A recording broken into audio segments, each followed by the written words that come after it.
The hour is here. Oh yeah. Hi everyone, I'm your host, Joe Orengo, the president of XR Nation and co-organizer of AWE Nite Helsinki.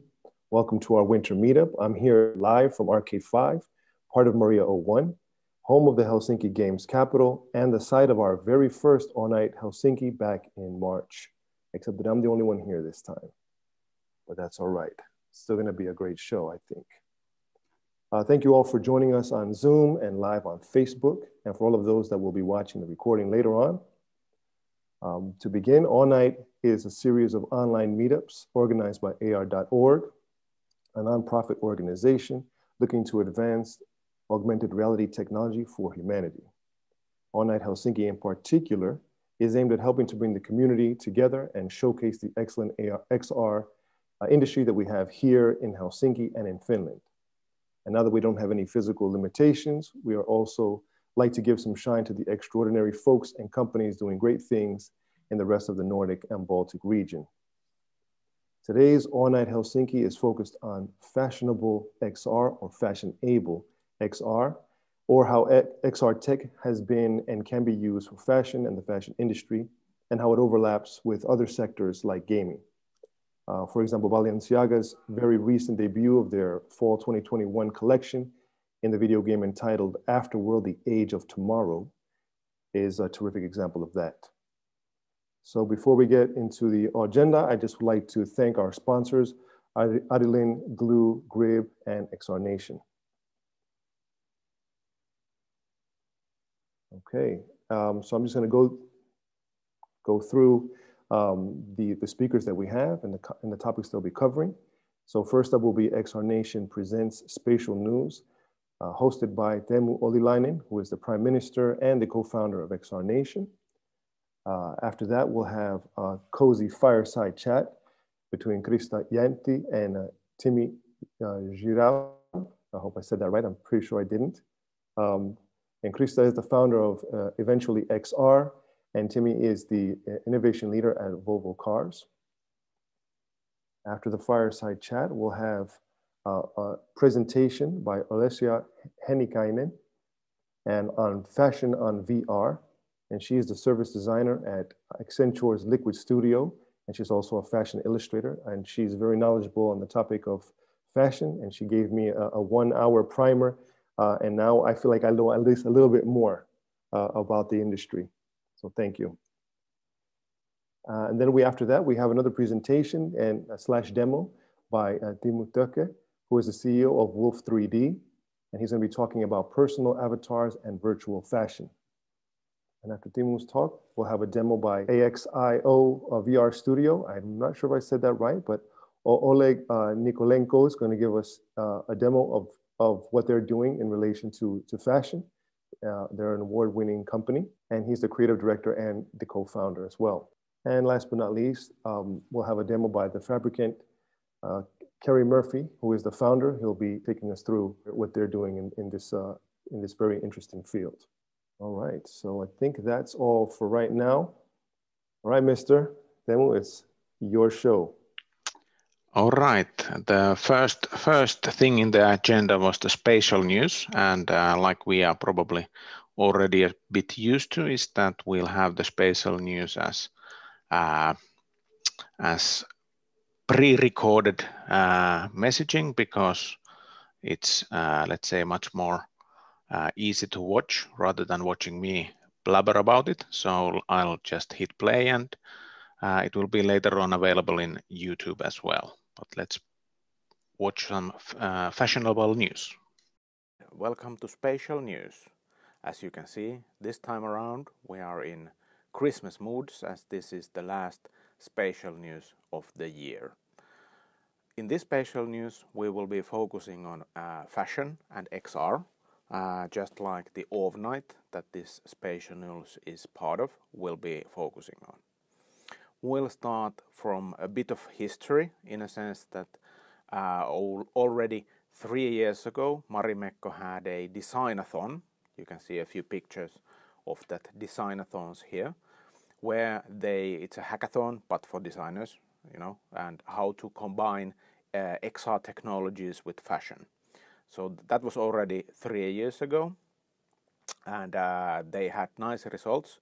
And based on the results, they are quite similar that we are talking about today. So it was rather nice. I will put or there will be the link to the results on this video in YouTube. More recently, Olesja Hännikäinen did a design stuff of, I have to kind of look it up, of Kisu Korsis fashion for AR in using Oculus Quest and also Tilt Brush doing fashion there, and it was exhibited in the Finnish National Museum as well. There's a short video playing regarding that. I will put the link to the Spatial News links also, so you can check it out yourself. Few fashion related stuff from Finland was that, but now we have our special reporter, Mr. Kalle, going to actually, it is a Vogue Singapore's AR feature. So I think I'm gonna let Kalle talk about it a bit more. So over to you, Kalle.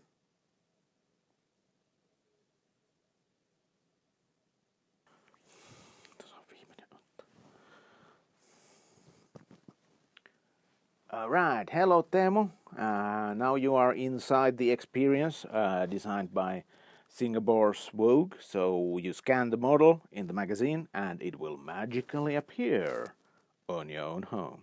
So you can take a closer look at the clothes and the design.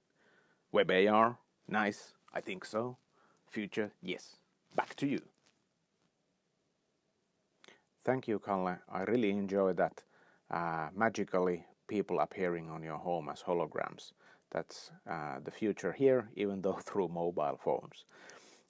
Next up is a web AR experience for Dior, which who did a invitations as immersive experiences. So let's see what sort of invitations did they send and what did that include. Over to you, Kalle, too.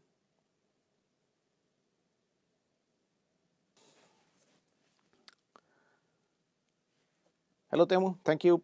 Now you guys are inside the experience that Dior made, web AR as well, like the others, where an invitation transforms magically into an AR experience. Well, magically using your phone, you know the drill. But it is a good addition to the invite. It's a bit of delightment comes out of it. And also a nice face filter where you can wear a crown, actually. I could use one as well, but I have this nice Christmas hat, so I'm okay. But the crown looks good on her. Experience nice. Fashion and AR works nicely together. Back to you, Teemu. Thank you, Kalle, too. That was quite nice invitation and face filter as well. Then we have next experience that we would like to showcase or newscast here is also regarding web AR, which seems to be trending quite nicely now, hence you don't need the application to actually experience the experiences. Next is Mulberry's handbag that should be a exact 3D replica of the actual bag, so this is a case where you can try before you buy. But we have more information that with our third reporter, Mr. Kalle 3. So, can you take it, Kalle? Tell us a bit about that. Thank you, Teemu. This is a very exciting experience that you are inside now. This is a handbag for all the things you can imagine. A handbag. Yes, and it changes colors. Like that. Color change. Come on. It looks real. I thought it was a real handbag, but it is not. It is not. It is a AR handbag, as you can see. Very, very nice. Detail. Super detail. I don't know what to say, but this is a good, very good experience. I would buy a handbag instantly if I would have money.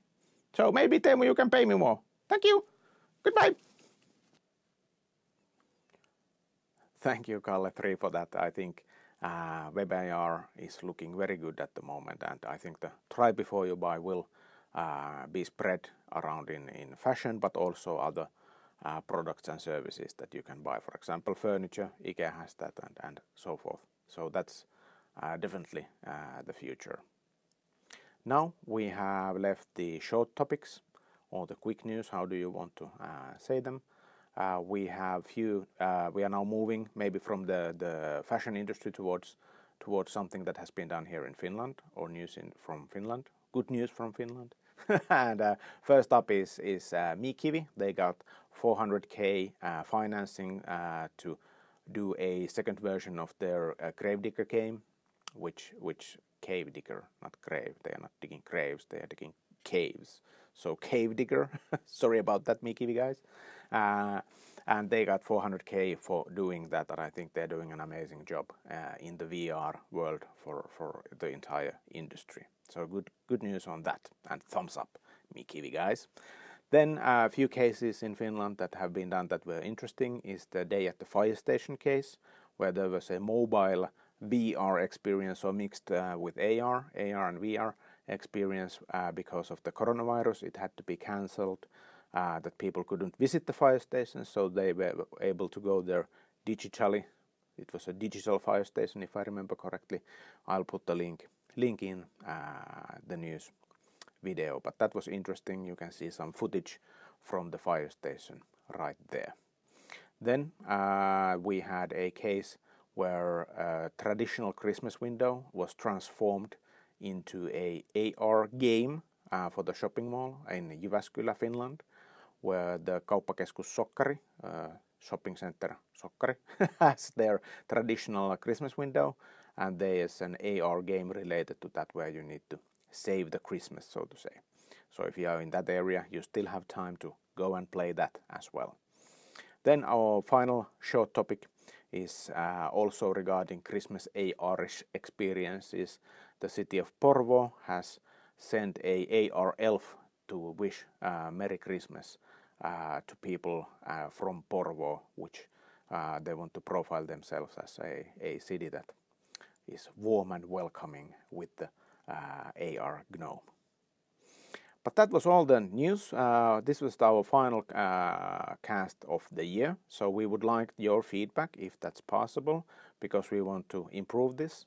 And if you guys didn't know, all these takes are one take only. There are no retakes, so single takes only, and we are not too much editing these other than adding the logo, so these might as well be live broadcasts. So that just to note that if sometimes I'm not, saying things in the right way, or seems that I'm struggling a bit, that means that it's the single shot. All right, have fun in overnight, have a Merry Christmas and a Happy New Year from all of us at Spatial News. Goodbye with the Royal Wave.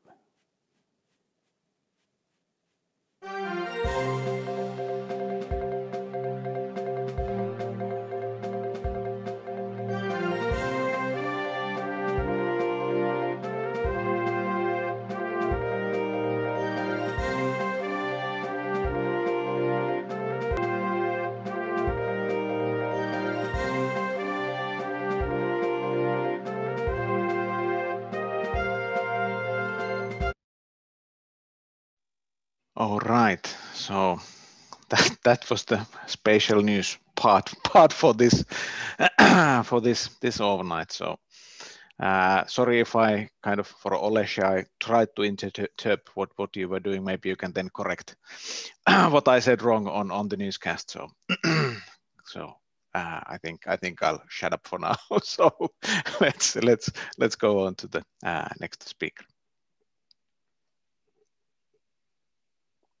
Okay, thank you very much. That was very, very insightful, Teemu.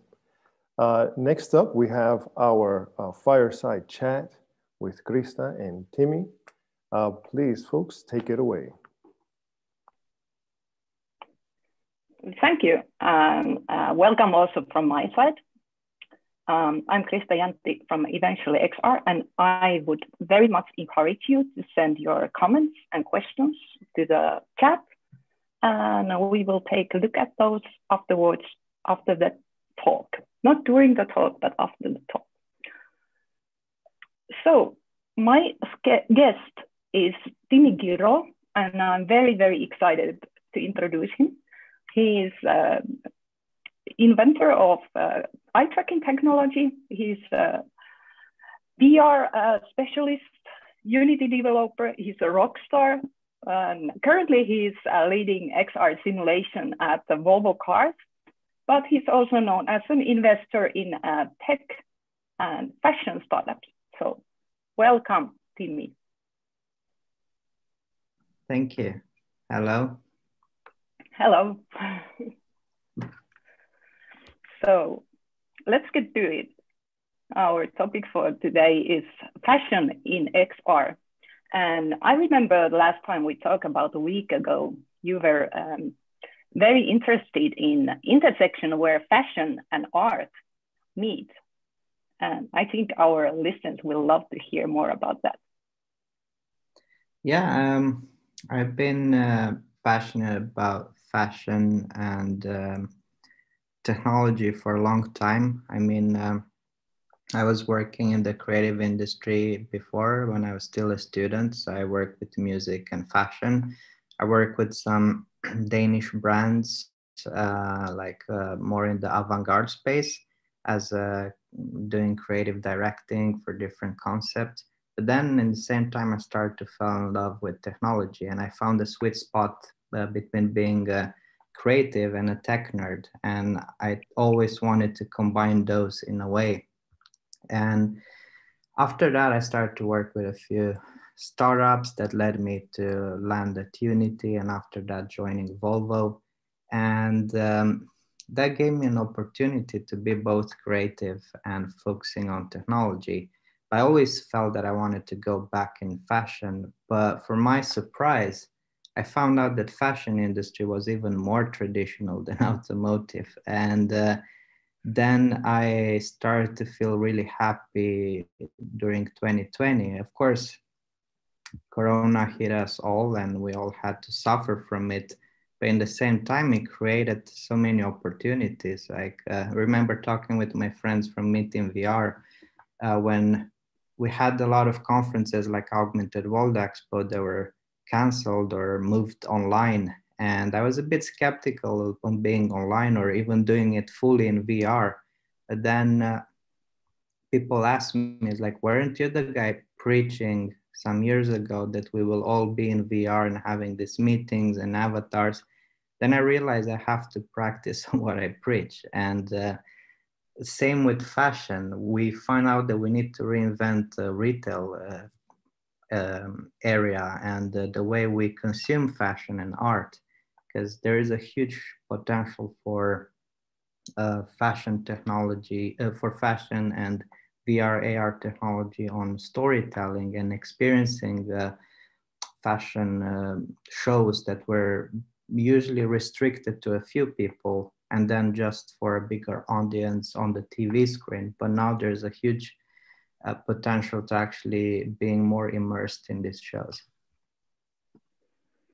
Yeah, I think like Teemu Ollilainen already mentioned that this AR and virtual try-on has been a big thing lately, that you can try on your furniture in your own room or makeup or something like that. But that's still like a funnel to buy physical things. And I think we could skip physical now, that just go to the digital direction, that start consuming digital only clothes. What do you think about that?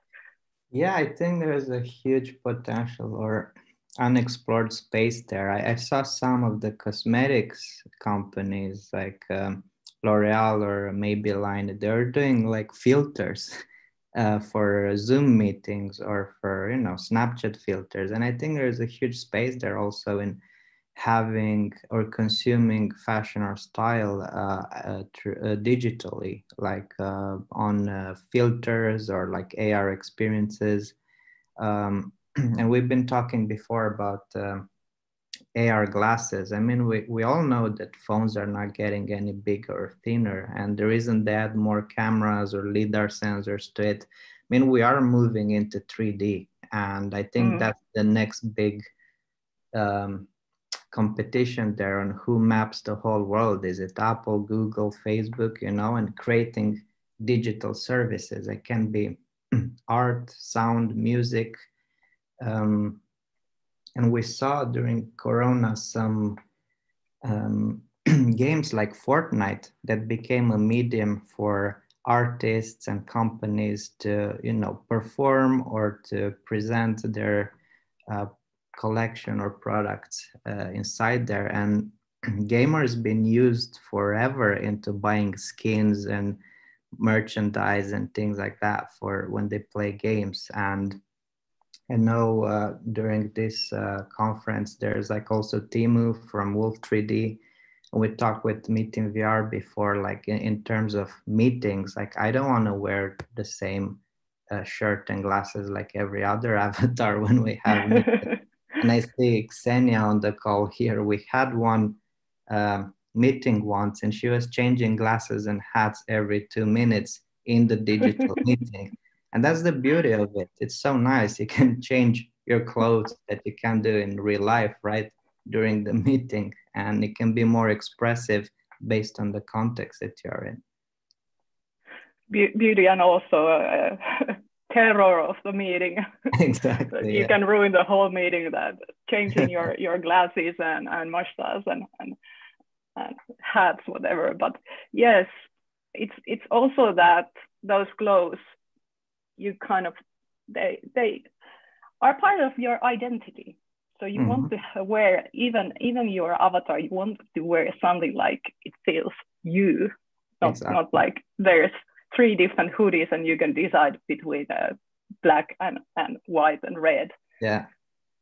But yes, something interesting you mentioned earlier was that also that the modeling is changing.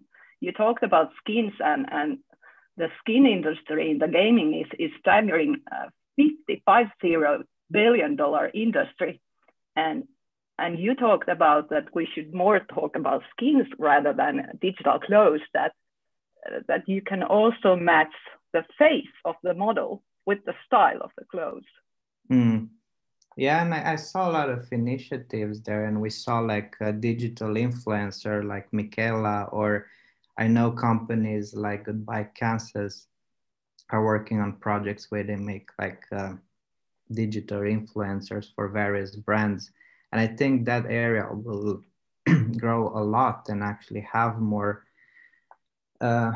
artistic expression in the, and like I think it can be like a more fluid experience of what you're wearing and the way of how the avatar looks, and that it can be shape-shifting or morphing. I saw a research project when I was in San Diego at this conference when we presented there, and there was this researcher that had the whole runway where the models were wearing green screen material. And then you were looking at the whole show through your phone, and then the patterns and clothes were changing.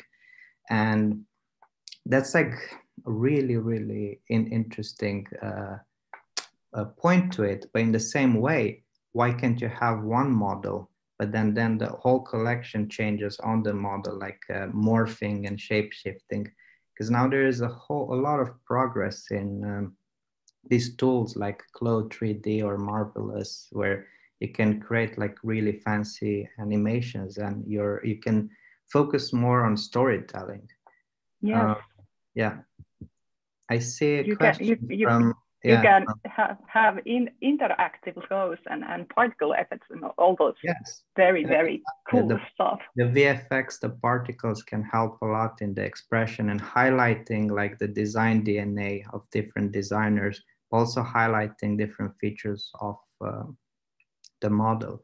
And I do think fashion industry really needs a boost, especially after the times that we're having now.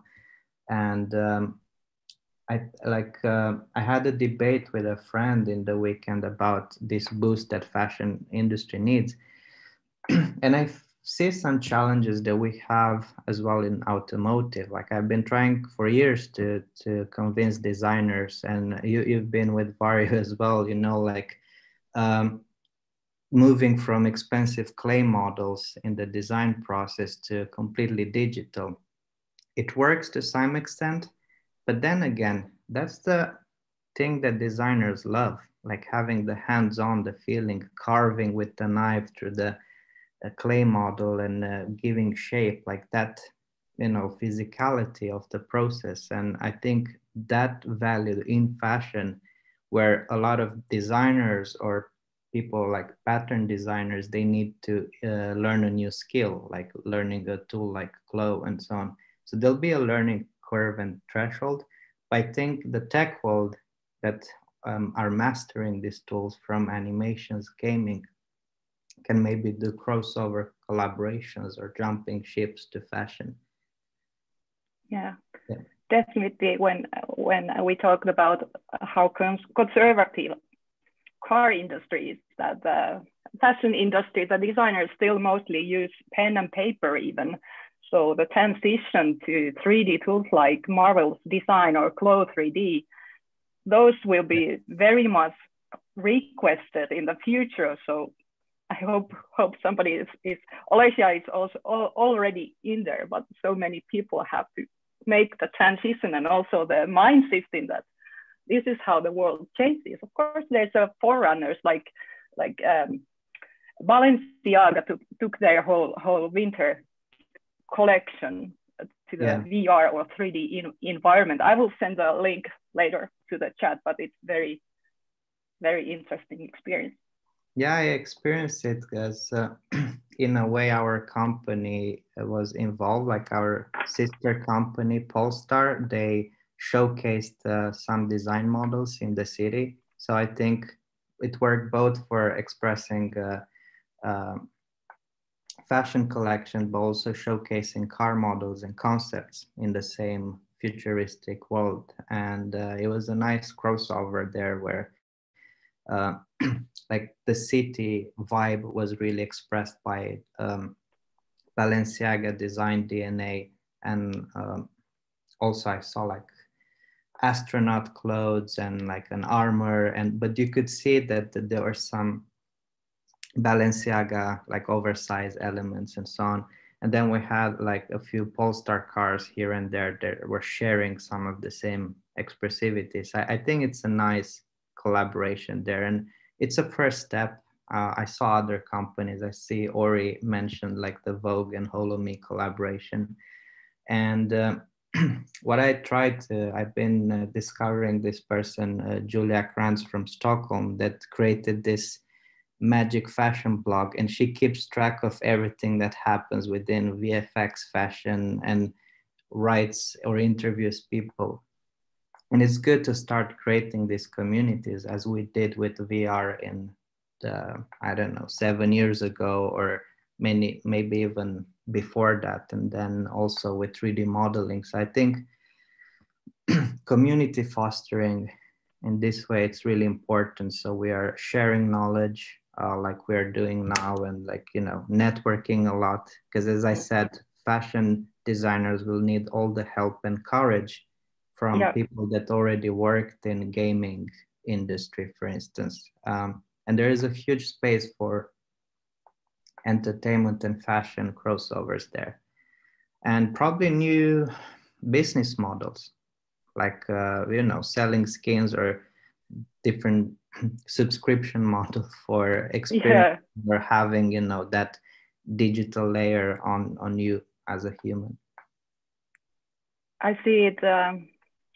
It's fashion in virtual reality or 3D environment is where the gaming culture and the storytelling and what else, even filmmaking is kind of, there's so many levels that you can bring more to so many new audiences. For example, Roblox, which is basically 10-year-old gaming platform, and they have started, the kids start to design flows for those gaming characters. That the next generation is already like getting into it. Yeah. By the way, I'll just run and show you something related to that. Okay. Because I just remembered I have this at home, and this is me basically, right? You could see some elements, and it's me at Unite conference wearing a Vario headset. And it's that, you know, there are some design lines like about your identity. Like, you know, I'm wearing a hat, round glasses, black clothes, layers, but then you can identify those. And I think being able to translate these elements to an avatar when we are having meetings or things like that, it really, you know, helps a bit with the storytelling, with the expressivity. And we found out, and we talked about with Xenia about it, like in virtual meetings. She's online also. Yeah, like introverts tend to be more creative in virtual spaces. But then again, at some point I joined Burning Man in VR. And I'm an introvert, so I still acted as I would do if I would be there in real life. I was still in a corner looking at people, you know, being weird. And I was like, okay, this is a bit weird. But it's really like I had the lower threshold of starting to express myself, you know, as I would have done in reality. And I think also fashion helps with that, like having a sense of, okay, it's my style, it's like my identity, and being, I don't know, having that in your whole character, right? So it also with the audience, it helps to relate that, oh, okay, so those elements and lines and the whole design DNA might have a story, and you can highlight those with VFX, as you said, so you can have a more alive character in that sense. Yeah, I can imagine that you can keep your hat and glasses and then change the rest of your clothes. But when we talk about fashion, I think we need to talk about sustainability. And I've read a staggering number that people throw away 60% of their purchases during the first year. And I think that's crazy. You are located in Sweden, and I just laugh when Amazon said that Greta Thunberg is a great threat to their business, and Greta replied that, hey, you need to rethink about your strategy if a schoolgirl is threat to you. But do you see we could see a new possibilities on that, how we consume? I mean, there are those talks in, like, you know, with circular economy and sustainability as a whole, like in different businesses, especially in fashion. I was always trying to challenge designers and shops that were, you know, claiming as being sustainable. I mean, a blazer from my grandpa from the 60s is more sustainable than actually buying a sustainable, you know, whatever brand. And I do think, like, why not reinventing that grandpa blazer with, you add digital layers to it, you can change colors, you can add different elements to keep it up to trend. I mean, if we go into a future like presented by Balenciaga, where we wear glasses, or, you know, we have augmented things like sound and visuals, why not being able to you know, reinvent those old clothes or make it more alive or up to trend? And I do believe in that. I see the progress on real-time 3D, on cloud rendering, on you know, LiDAR nowadays in different devices. I mean, that really makes it more robust, and you can have contextual overlays like on different objects and sounds. And that, I think, for sustainability. But then again, I'm also a bit like, if we go one step, why not going full step? In terms of digital and rendering, I mean, those servers, just because it's not your phone that consumes energy and, you know, rendering and all that cloud. Same with AI and machine learning. I mean, those data centers. I mean, when I was at Facebook, I found out that their whole thing needs like 2 nuclear power plants to just run videos on Instagram. And is that sustainable? Yeah. I mean, if you want to go the whole way, make it optimized so it doesn't require that much resources and power. So this whole sustainability thing, it's hard not to be hypocritical in one sense. So, but of course, we need to start somewhere and, you know, do it step by step. We need to calculate the carbon footprint, even for digital products. Yes. But I was laughing to the idea that we are all stranded in our homes and wearing pajamas and then just clicking like virtual makeup and virtual clothes, or then wearing the same t-shirt and switching the AR glasses on, like switch your AR glasses on so you can see what I'm wearing today. So yeah. there are funny things. But I'm also looking at the time now, and I would love to start looking what kind of questions people have written on the chat. Is it okay, or do you still feel like this? Yeah. Okay. Oh my God, there's a lot of things.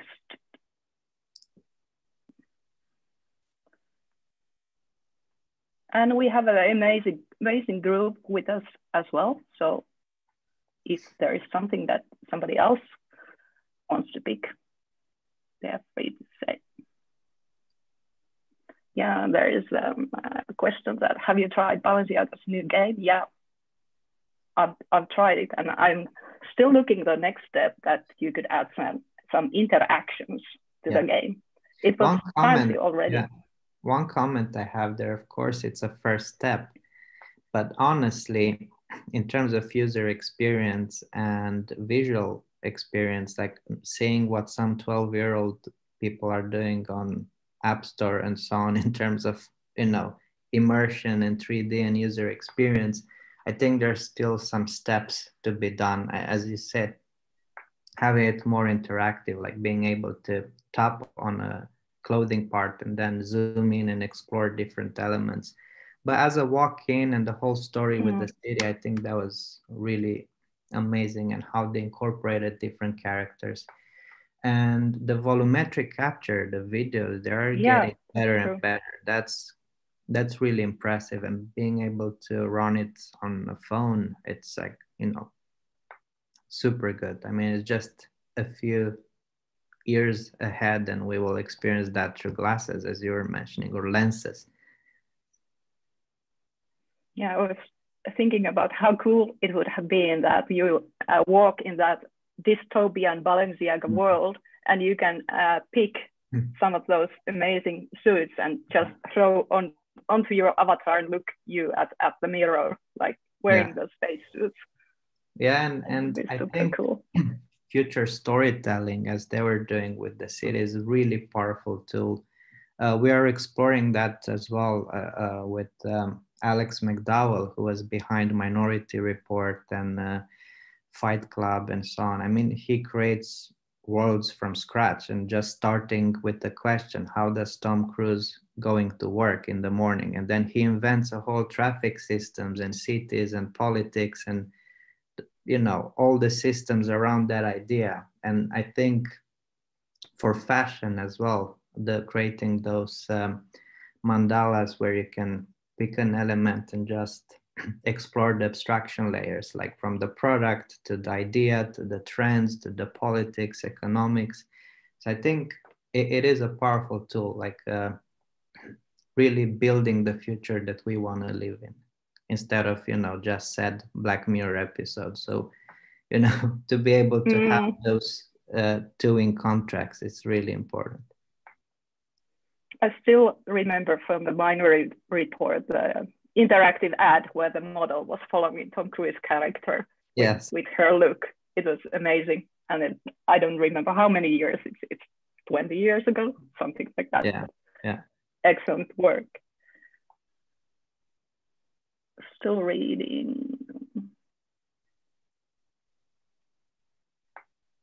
I see questions about AI.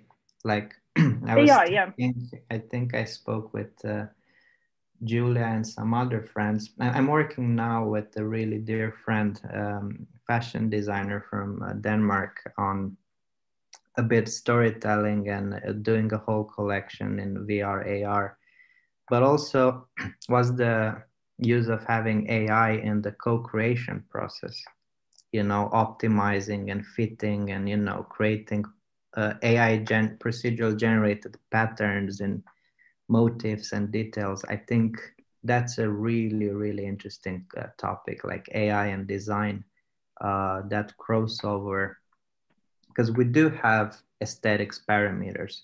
They're almost like mathematical formulas. There's been a lot of research done there, but they haven't been translated that much into fashion, and especially with the new modern tools, we have that opportunity. I mean, you have like a list of parameters that you have the right aesthetics balance. And I think that could work for sustainability. I think you can trace materials and, you know, we can follow the whole process. I mean, in automotive, we see that, like, how much savings and efficiency we can get by having the same pipeline end to end, like from designing to producing, researching, user experience, testing, till we get to the commercial product, where we use the same technologies for storytelling. And that's what we did with Unity and Vario, trying to use it as a glue, not replacing tools. As I said, in fashion, a lot of people in retail, in textile, in the whole process, they will have resistance in the beginning.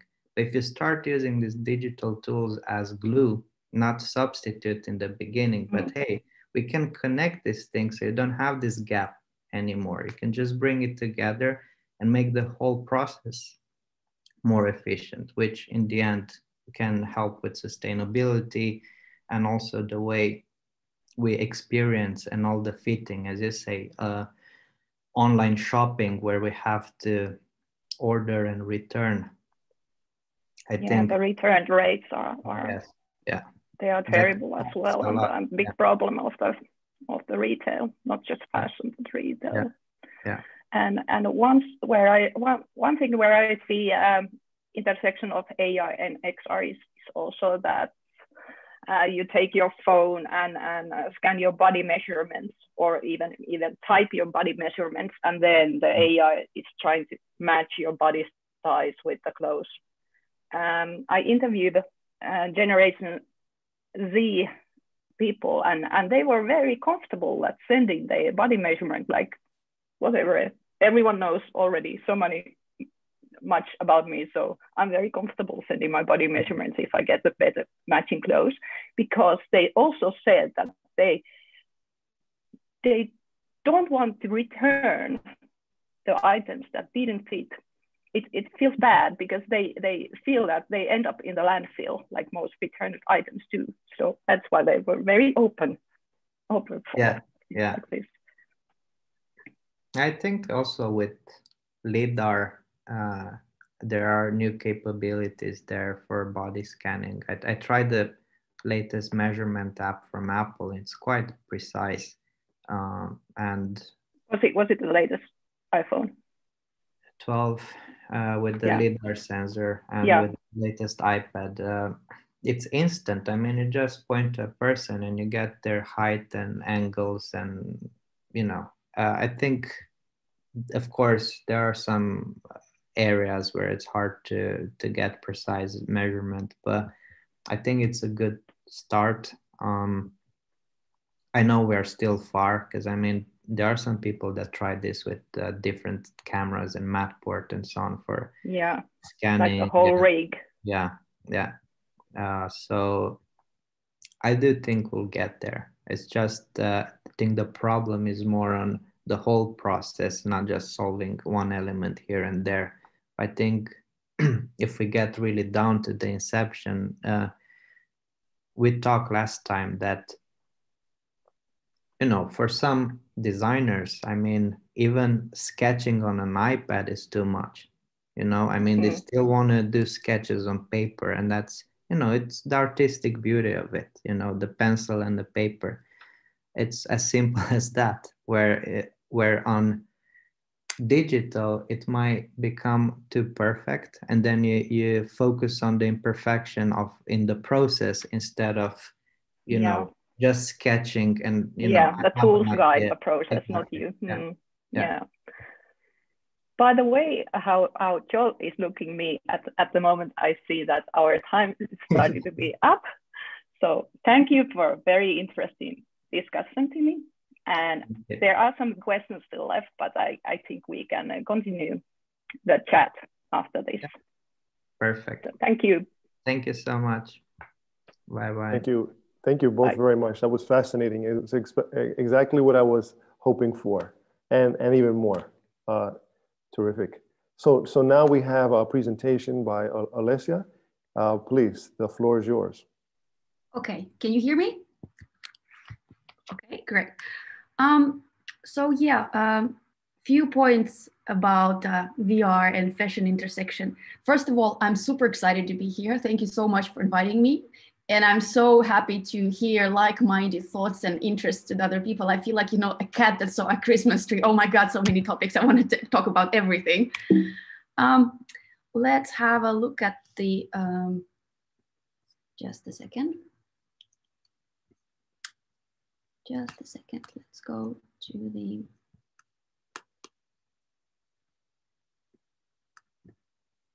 so briefly about me, I don't want to put this in the presentation mode, so bear with me.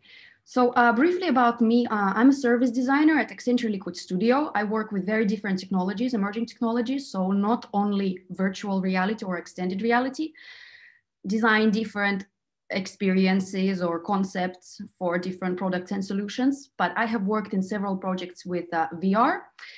And in my free time when I'm not working, I'm a fashion illustrator. I've illustrated different fashion magazines, books.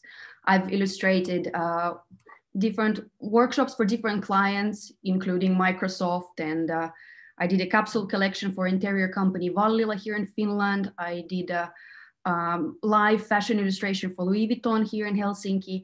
So I do very different types of things, and there have been my illustrations on products or publishing material. I work with traditional watercolors. So I kind of like have a lot of interest in fashion, let's put it that way. And last year I did a project, so talking about the intersection of fashion and technology, precisely what I wanted to do. And I got this idea that why don't I illustrate fashion in virtual reality? So I didn't do 3D modeling on a screen.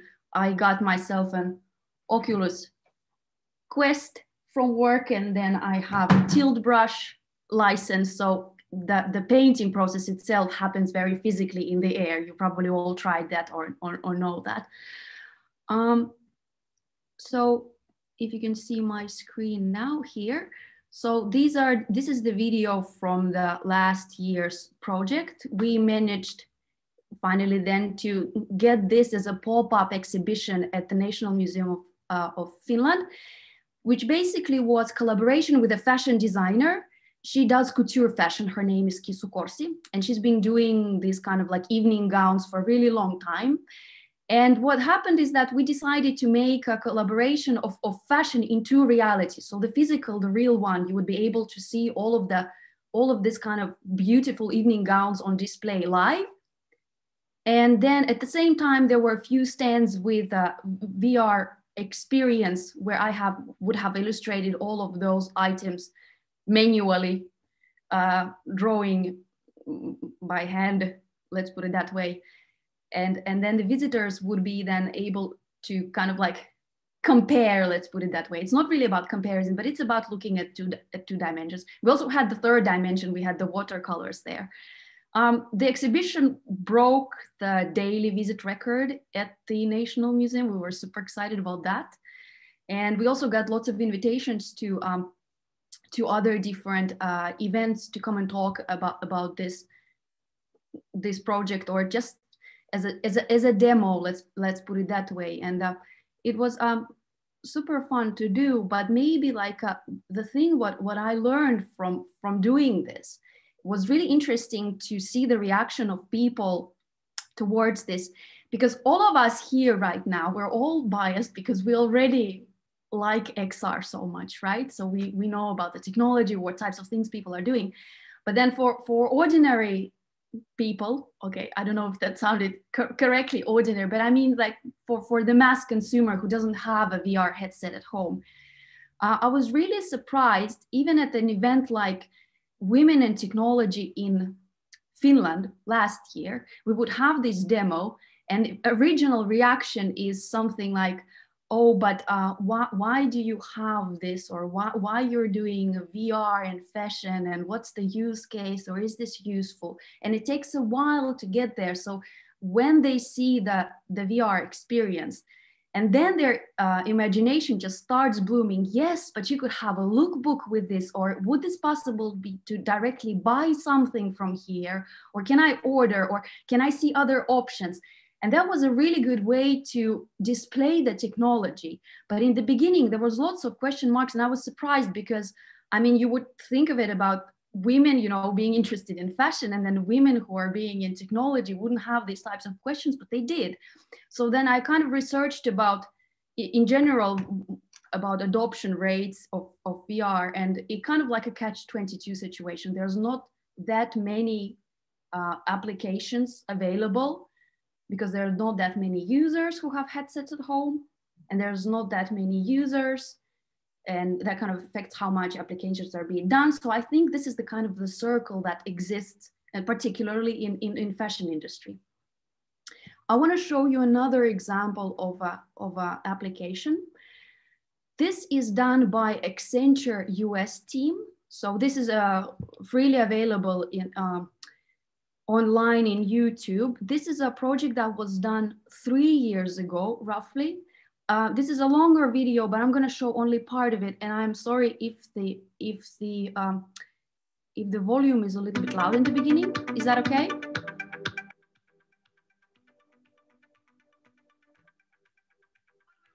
Behind the style is we wanted to create an easy and relatable way for viewers to shop and interact with characters in the VR environment.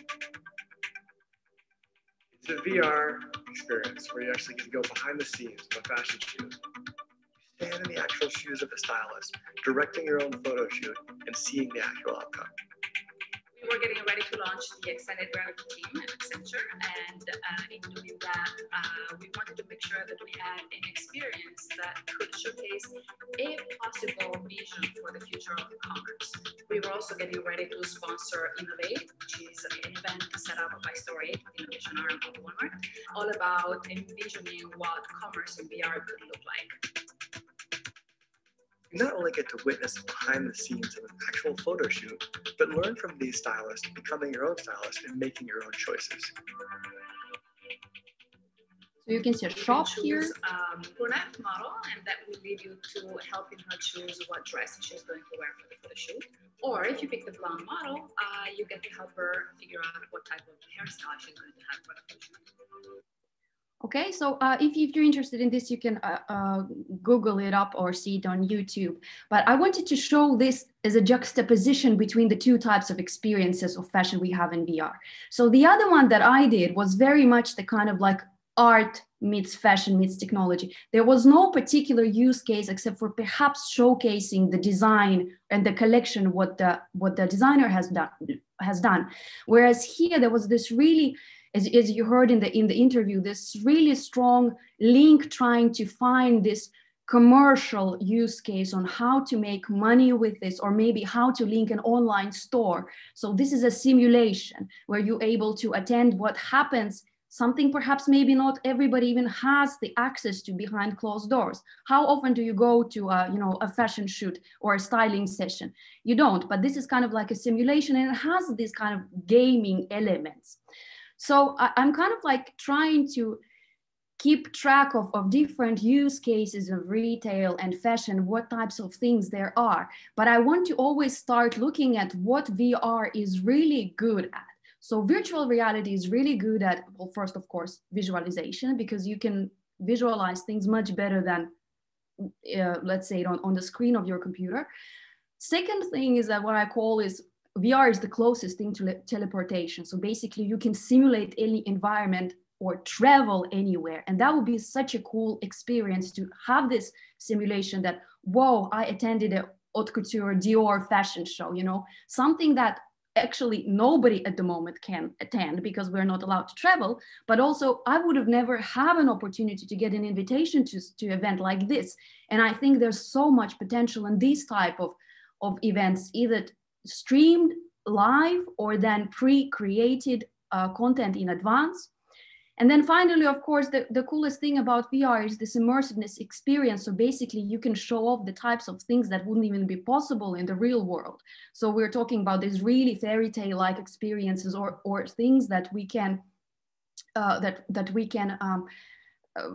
we can experience digitally, but not necessarily in real life. So I had heard really good comments in the previous session on the agenda, and they got me like thinking and remind me of some of the points that I wanted to mention. That, for example, you know, meeting virtually, if we talk about like having digital clothes, first of all, why would anybody want to pay for digital clothes? I mean, I have lots of clothes at home that I like to buy physically and I would get to wear them, but why would I pay for something digitally?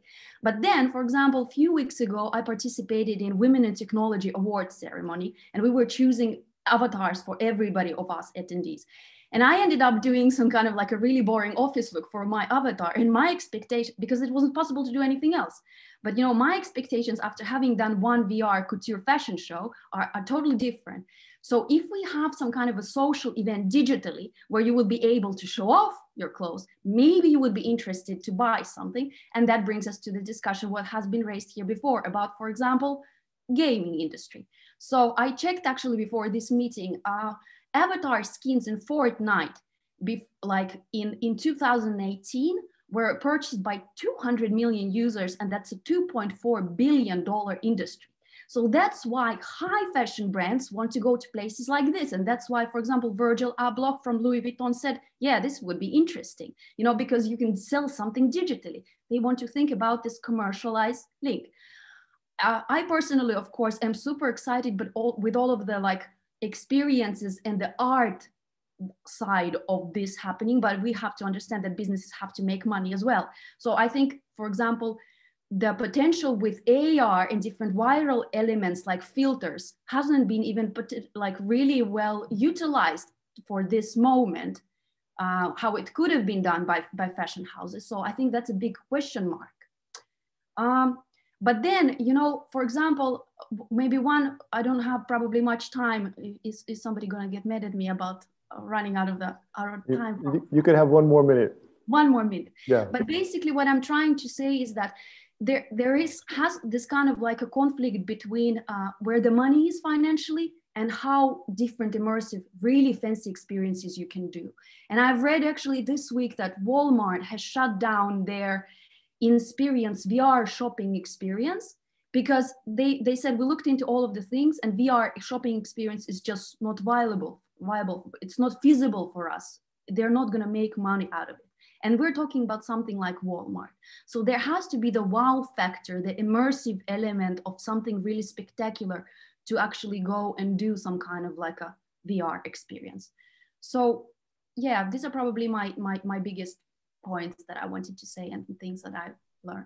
Maybe one comment, a final thing I wanted to comment about this AI discussion. I had a discussion with some colleagues and some people from AI and XR expertise, and we were talking about what types of like a cross-section between, in general, it's a really big trend, what can happen in the future. So for example, if we would use analytics to kind of predict, you know, how much material you would need for something, or if you can visualize in VR your collection in advance and showcase it like that, and then base your demand out on those without actually first thinking of, without first producing the entire thing, that will be the really big bonus point for sustainability, something that has been raised here before, because we want to take care of our planet and see how much more things we really produce physically. Thank you, terrific point. And next up we have Teemu from Wolf 3D. Yep. And he's going to be talking about personal avatars and virtual fashion. Please take it away, sir. Hey, thank you. Thank you for having me. Yeah, so I'll give you an overview of what we do at Wolf 3D and how that relates to virtual fashion and avatars. And then I'll also show you a quick demo of how to actually make your own personal avatar in the end. So yeah, I'm the CEO of Wolf 3D. We create personal 3D avatars of people for games and virtual worlds and VR. Why that is important is because, you know, virtual spaces are social, increasingly so. When you look at the gaming world, then most games, big games out there are basically social networks, Fortnite, Roblox, Minecraft, and so forth. And because of that trend of virtual worlds kind of becoming and kind of becoming more social, we need a better way to represent our identities in this virtual world. And that's what we do. We take a single selfie of a person and we convert it into different styles of avatars that are kind of resemble yourself that you can use in VR and in games. Our customers are, for example, like Tencent, Huawei, HTC, Vodafone, Verizon, H&M with Passion, and many others. And you know, we've been making avatars for a long time already. We started from hardware, building hardware scanners, scanning people with full body scanners, and then like photo booths, basically. So we scanned tens of thousands of people, and now we're using this database to kind of create avatars from a single photo. Yeah, so the first goal is to kind of give people an identity that kind of is connected with their real life identity, but still has some flexibility. So depending on the environment, you want to be more kind of gaming, more cartoony, more realistic, you name it. And looking at kind of how the virtual worlds evolve over the long run, we believe that, you know, virtual worlds are going to be fragmented. There's not going to be one big metaverse, one big company that controls the metaverse, and then everyone kind of lives in it. We want to see a world where there's lots of virtual experiences, lots of virtual worlds you can kind of travel between. And in order to make this kind of experience smooth for the user, some kind of cross-platform, cross-game services need to be built. And you know, we believe that identities are the key and the most important part of that, and that's why we make avatars. And that's why what our current product called Ready Pay Me is doing just that. You know, it's creating you one avatar that is standardized. It's your identity, and you can take it to many different apps, many different VR apps, and games all over the virtual world. And yeah, we have like 30 companies that are designed, so we're launching them. Some of them already launched. For example, Meet in VR is the last one we came out with. And you know, soon enough you'll have a pretty good idea of what it will look like if you have one avatar for lots of virtual experiences.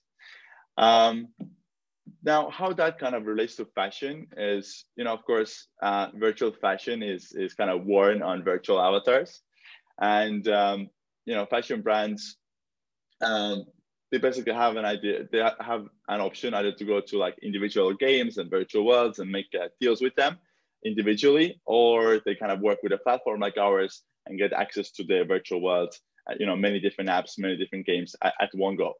So I think because of that, what we are building kind of a cross-platform identities, avatars that are somewhat standardized are, you know, a very kind of a needed thing for virtual fashion to kind of help standardize this process. And you know, that's our kind of vision, is to build this marketplace where brands can sell their virtual garments, individual creators can sell their virtual garments from one end, and the other end, we kind of connect those to all kinds of different apps.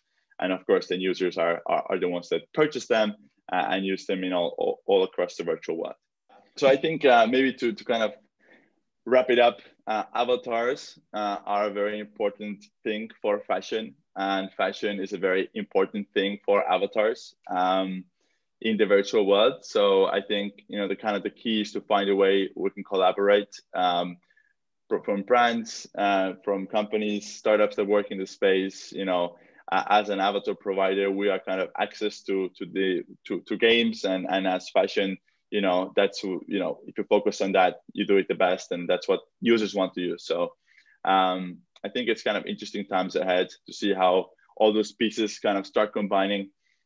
what we are focused on is kind of creating this avatar standard, and then we're further down the line, kind of working more with fashion and bringing those awesome assets into all those apps. Perfect. Thank you very much, Timmu. And I'm really excited to see how the avatars have come a long way since I saw them last in EU in Munich back last year, and where they are now. It's really fantastic. And that you're working with great companies like Meet in VR as well. Exactly. Yeah. And, you know, we've been doing this for more than 6 years. It's been a lot of avatars, but now it's becoming, you know, very obvious that this is a key kind of aspect that needs to be solved for this kind of, you know, take this ecosystem to the next level into, you know, virtual worlds in general, VR and games and so forth. So anyways, thank you. Thank you for your attention. Thank you very much. Okay, and next up, we have a demo from Oleg. Please, if you would. Okay, yes, hello. Just a moment, I'll share my screen. Hello, my name is Oleg Nikolaenko, and I'm a creative director of AXiiO VR Studio. It sounds quite simple, it's AXiiO. So today I want to present just shortly our studio and some VR project that we work with from the fashion angle because of two reasons. All our team, it's quite small team, but very efficient, and we are all professional theater and cinema filmmakers with quite extensive experience. And also in the fashion shows. When I lived in Russia, I've made many, I worked a lot with fashion designers. I've made fashion shows in St. Petersburg and in Moscow since 1990s. And now our studio focuses on creating storytelling shows in virtual reality. And the second reason why we related to the fashion, because of our technology that we work in our VR projects. We use the special thing that allows us to use in our projects live actors, absolutely real, volumetric, stereoscopic actors, instead of 3D animated human models. And we have working experience in VR for 4 years now. And now we have a pretty big case of successful VR projects and films. But today I want to show you only one project, VR film Forgotten Keys. And on this example, I'd like to show you our technology that can be useful for creating fashion shows in virtual reality. Just shortly, let's see short show reel of our studio.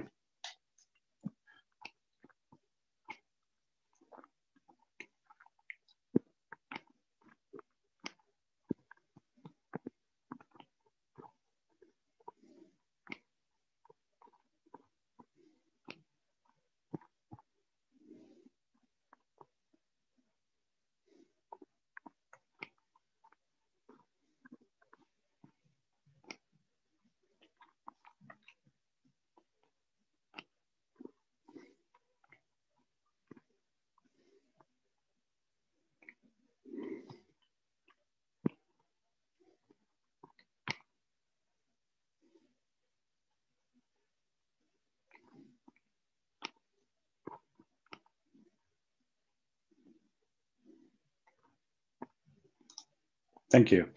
So this film, VR film Forgotten Keys, we have made last year, and this it's short film based on a story by Russian writer Alexander Kuprin. This story is kind of philosophical legend or fairy tale for adults, beautiful, very dramatic and impressive. In this working on this film, we collaborate with fashion designer Irina Ragushina, and all our actors wearing his in dresses from the wedding collection of this designer. And last spring, this film was selected for the official VR program at the Tribeca Film Festival in New York. This is our actress and this beautiful dresses of this collection. I find in this project, we mixed kind of VR storytelling and the story with kind of fashion show. We didn't announce or promote it as a fashion product, but I find it's a new, pretty new and interesting way to work with fashion designers and to promote and to show some kind of collections. We use our proprietary technology, stereoscopic video integrated into the 3D virtual environment. Of course, we know and we appreciate volumetric video and capture, but I find for our purposes, this technology is not ready yet because of the quality and because of accessibility. It's quite expensive, and such studio is not in every town. So we shot our actors just on the green screen, but to have the volumetric effect, we used the stereoscopic camera. Then, as you can see, we integrated such high quality footages in the 3D model with scenography and environments. And we have such a kind of film. Let's see the short trailer, how it looks like.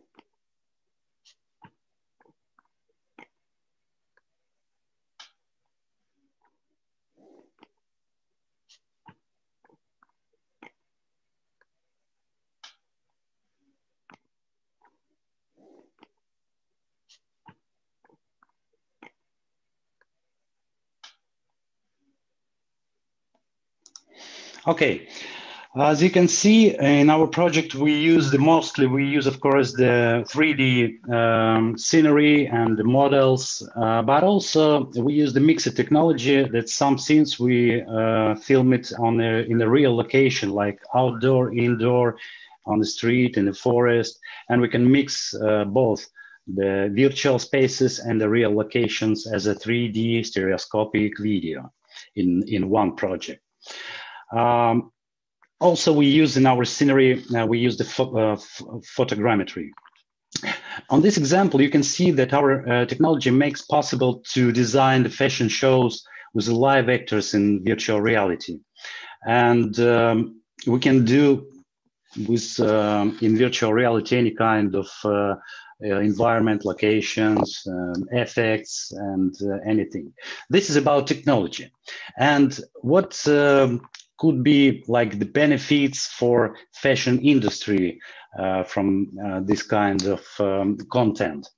Of course, all you know about the Balenciaga, and everybody mentioned this, and I find this is a very important case for fashion industry and for this kind of virtual simulation of fashion industry. And I think that many fashion houses and designers would like to promote and to present their collections and to make such a show in the computer simulation. But I believe in virtual reality, and I find that this kind of market and the store is pretty big now, and the millions of users in virtual reality in the world, and the numbers of users grows very fast. And I think that VR in this area, in this field, the most of users looking for something new, not only for games, some kind of for some interesting content. And I find in this sector we can offer some kind of fashion show or demo as an application, maybe even for free, as a promo tool of high quality, in which the user can immerse himself in a 3D world and the atmosphere of the fashion brand, see collection on the live models in unreal or real locations with the beautiful virtual effects. And it can be an exciting experience for users, for viewer, and effective promotion tool for fashion brands. This is my idea, and thank you for your. Oleg, where can people see Forgotten Kiss? Is it from your website or is on YouTube? Where would they be able to see that? Well, unfortunately, it's not available online still. We are trying to prepare the application available on Quest for Oculus Store, but it takes time. Yeah, of course. Terrific. One of our we have only one project online. It's the last music video, also with the same technology. We use stereoscopic video integrated into the 3D scene. It's a music video with a Russian legendary musician and poet Boris Grebeshchikov. It's available on Oculus TV on platform Amaze VR.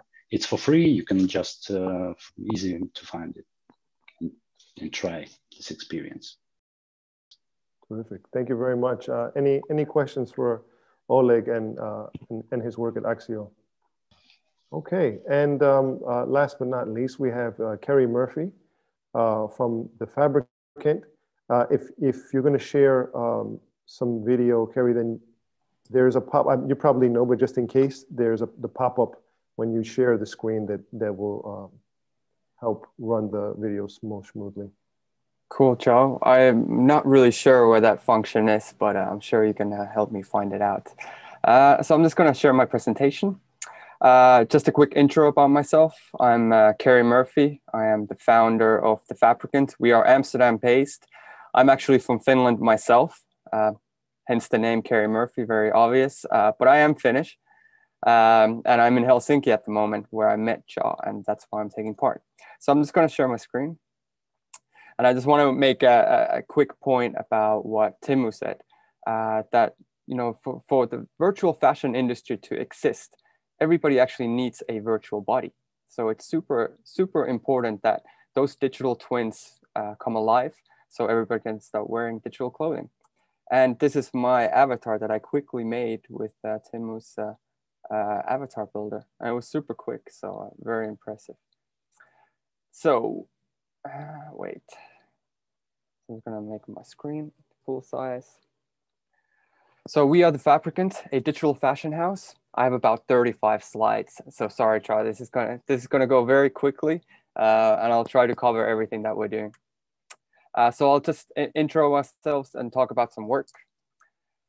So the Fabricant, a digital fashion house. We say that we are always digital and never ever physical. We are not interested in the physicality of fashion because we believe there are enough physical fashion brands in the world already. And it's about time that we start making digital fashion houses come alive.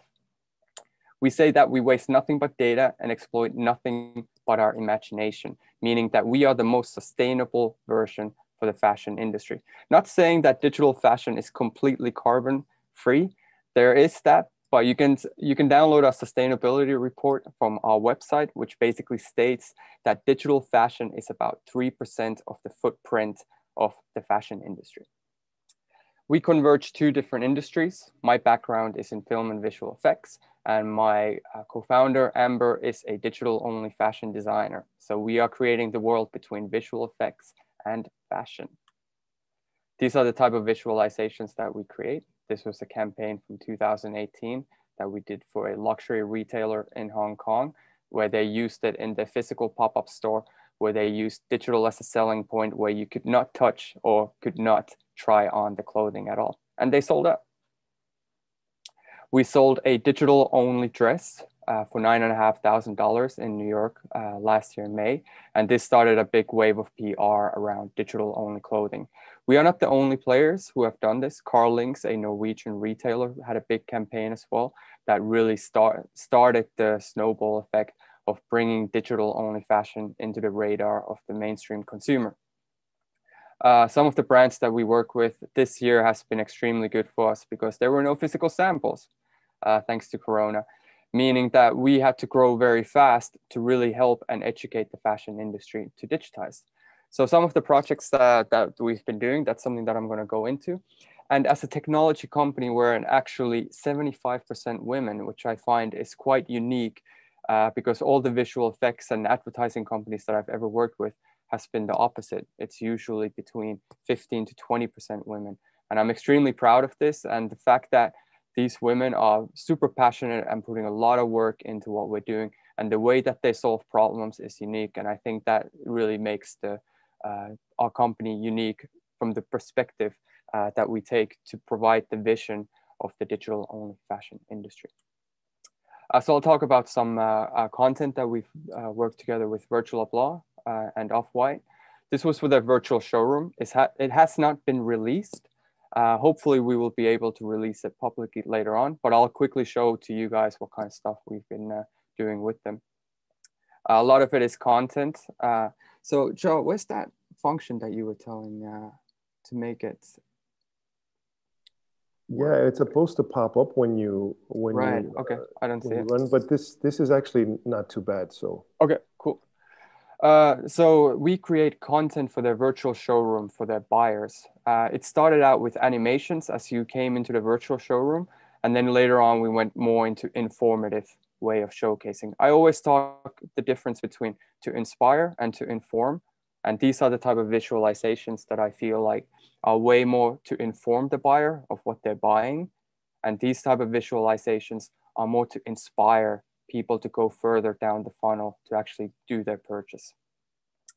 So we created about, I can't remember how much, maybe 60, but the total collection was about 600. And the New Guards group, Off-White, actually worked with several of the digital fashion designers out there to digitize their full collection. Marketing campaigns, that's something that we typically do with brands as well. This happens to be for Puma that we did over FW21 and SS22, I believe. Again, the same thing, a lot of samples, a lot of visualizations to really inform internally, plus also for the consumers, footwear, and then what we call key visuals, where we talk about the environments, avatars, avatar posing, movement, clothing, so on. It's more of a narrative creative layer to showcase how the clothing looks like. And again, we fully did this digitally, so there was no photo shoot, no video shoot. We always say that we did not have to fly a 30-person production crew to the Chilean Atacama Desert to make this video shoot. We did this all on our computers in our office in Amsterdam.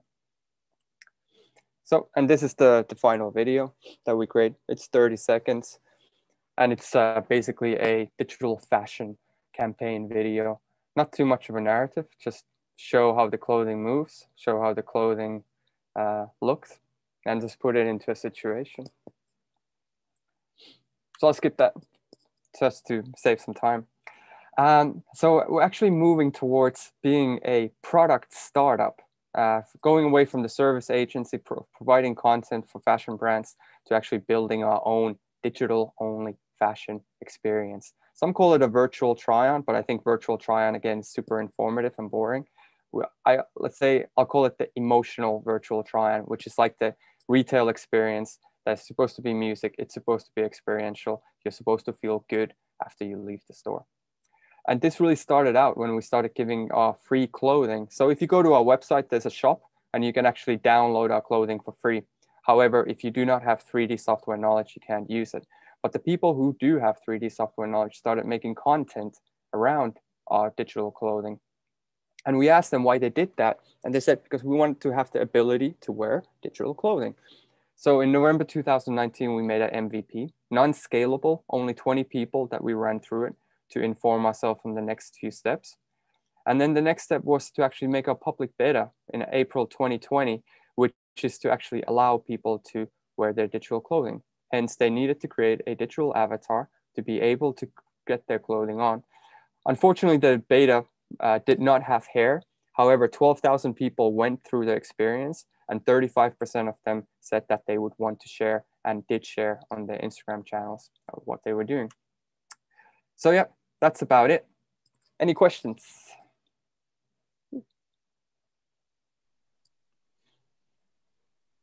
Yeah, Krista had a question. She said, how big is it, the effort to make these digital rigged clothes? You know, days, weeks? So like a t-shirt, for example, can be 20 minutes. Typical, so we do it in bulk. So we work with brands like Peak Performance, Under Armour, Levi's Group, where we actually digitize hundreds of their styles and thousands of their colorways. These projects are typically about 8 to 10 weeks long, but honestly, a t-shirt can be 20 minutes. A more complex item, maybe 2 hours, and way more complex item between 4 and 6 hours. That's how we typically look at them. However, with feedback rounds from clients, styling, so on and so forth, it really can become days. But I say that I can make a t-shirt in 5 minutes. And even me, a non-fashion person, can do this just because I know 3D software. Perfect, thank you. Are there any other questions, comments? I see Olesja made a comment. Maybe you want to check it out in the chat, Kerry?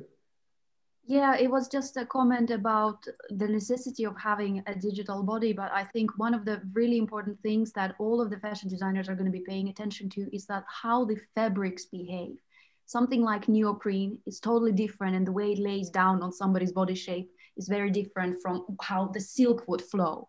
And these are the things that's why the fittings are done, so that it's seen how on the model the material will flow. So I think I just wanted to say that in your graphics, the texture of material looks so amazing. And you can actually, you're able to see, is it a stretch material or is it a thicker one? Is it the transparency, the weight, all of these type of things, is that all the fashion designers are going to be super meticulously paying attention to. Absolutely. And it's nice to hear that comment. However, when working with brands, they are very super meticulous about it, you know, so they really go deep into the details. And it's never ever good enough for them until we say like, hey, we're going to miss the deadline. So they keep pushing for that tangibility side the whole time because it's super important for them.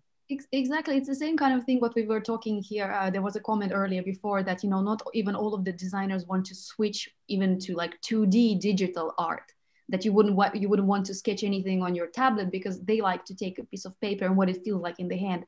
For designers, it is so much about this like physical experience and senses with the materials and the sounds they make and these types of things, and how to make, you know, different pattern for a specific material, because the same kind of dress, what is usually done, for example, I don't know, a tweed jacket from Chanel is very different what a silk blouse from Celine is going to be like.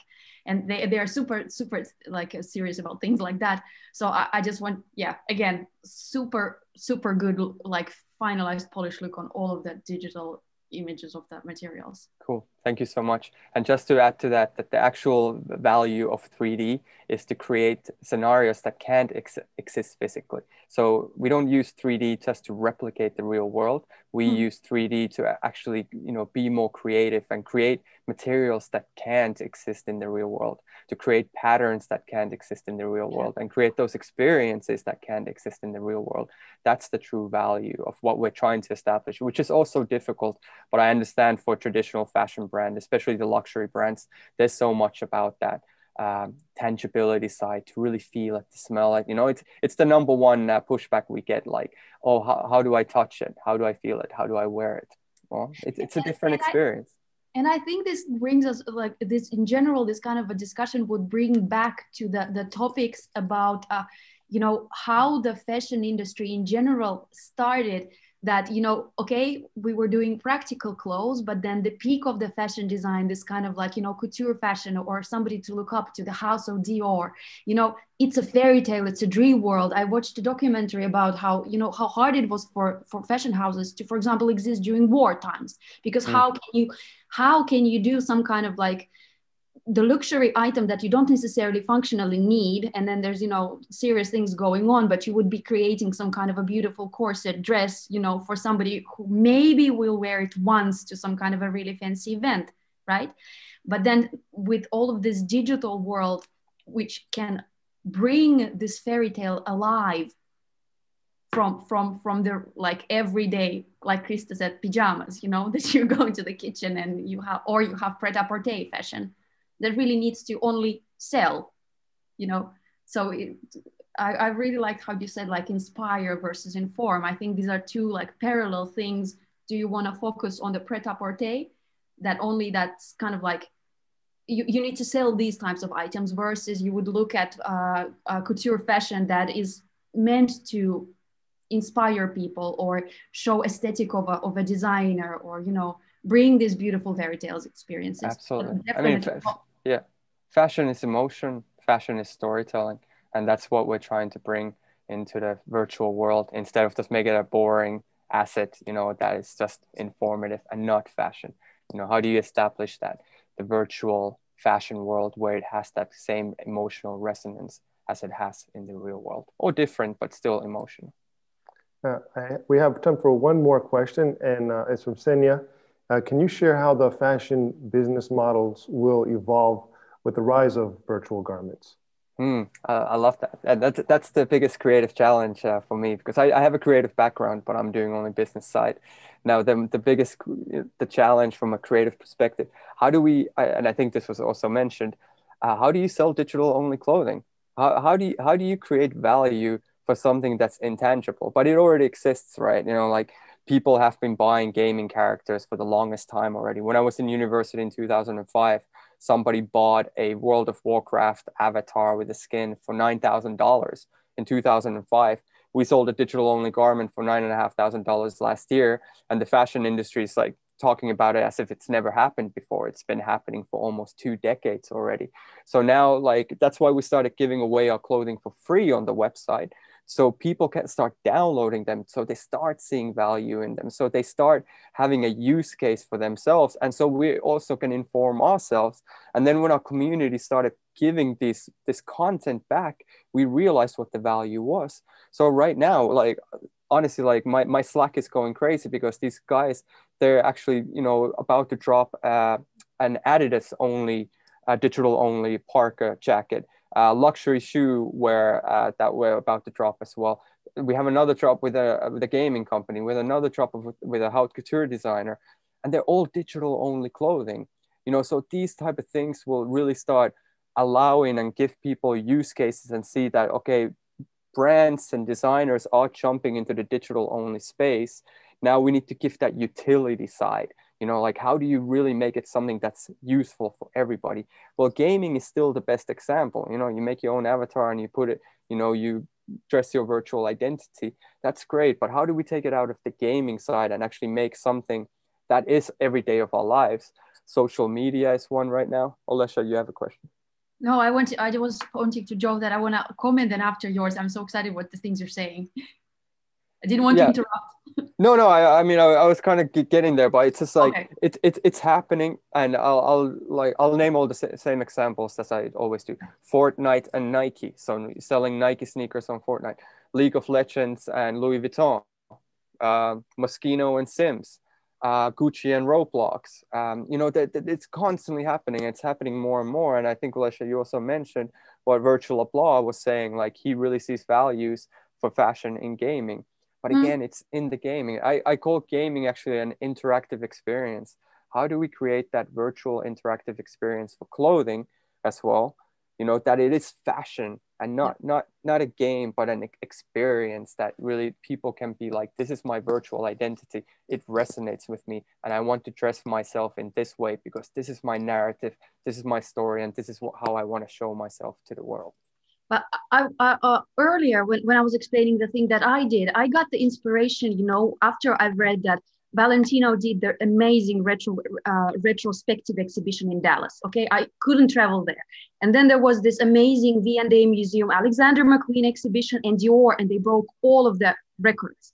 And the people who went there, it's like, you know, you never get the chance to see live couture fashion like this. Who gets an invitation to a Dior show or you know, Alexander McQueen show? It's this proportion of the people.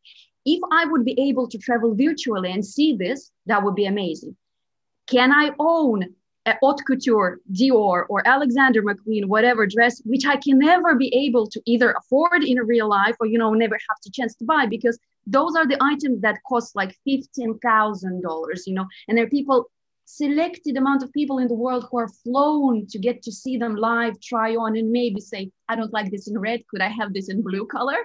But if we could make, this could be a way to make couture fashion mass production. No, I'm serious about this. Inclusive, absolutely. Yeah, this is what we say. Yeah. And now I read that apparently Valentino is gonna go forward with having a immersive experience for in Shanghai regarding the exhibition that they had. I understood they're really gonna do it, and I think that's democratization of a fashion experience. Absolutely, fully agree. And really great comment that was earlier by Timmy, that he said that some people are introverts and they wouldn't like dare to wear these types of things in real life. How cool would it be? You can dress up so much more in the virtual reality. Absolutely, that's me as well. That's my background. When I got myself 3D scanned half naked, I was scared. I was scared what was going to happen. But if anything, it really allowed me to look at myself from a body positive perspective, and allowed me to put on clothing that I would never put on in my real life. It really provided me with a safe space to try on things with my identity that I would not be daring to do in my physical life. When I do physical presentations, I stand on stage with my clothing on. However, on the screen, you see a half naked version of me, which is a 3D model, but it feels very safe because it's still disconnected. Even though it looks exactly like me, I'm still disconnecting from that. I would never be able to stand there half naked. You know, that's too dreadful. But in your virtual life, it is possible. It feels much safer. This is terrific. I thank you very much, Kerry. Thank you, and Olesja and everybody else who's taken part. Unfortunately, we're going to wrap it up. And I know that my mistake today, the first one was that I didn't pronounce AXiiO correctly, and of course everybody else's last names except for yours. But the other thing is that I made this too short. I see that there's a lot of passion behind this and a lot of very interesting ideas. And I mean, this could have easily gone 2 hours and I could have given everybody at least 20 minutes each.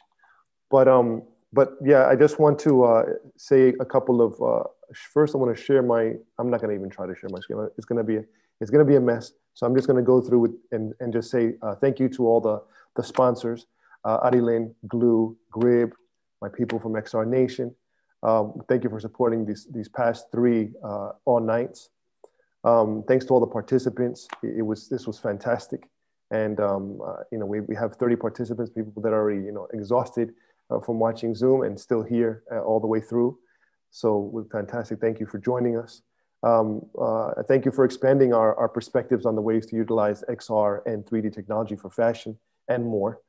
And for all of you joining us live and those watching the recording, thank you so much for taking part. And last but not least, to Ori Imbar for giving us the chance to utilize the all-night platform to showcase what we're doing here in Helsinki, Finland, and also in the Nordic and Baltic regions. And so to all of you at home, happy holidays, and we'll see you next year. Thank you very much for joining us today. And you know what, if you have any more comments and questions, I think we know, if you're interested, you could say a little bit more. I know people want to say some stuff. If you have any more questions, we could answer. There was one more question. I think it was from Krista.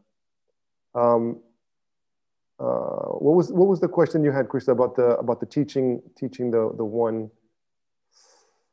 What's it called? Yeah, I was wondering that we talked a lot about how fashion designers still want to use pen and paper or 2D with tablets. But is there really anyone taking that there is a need now, and fashion designers need to learn new skills? Like, I don't know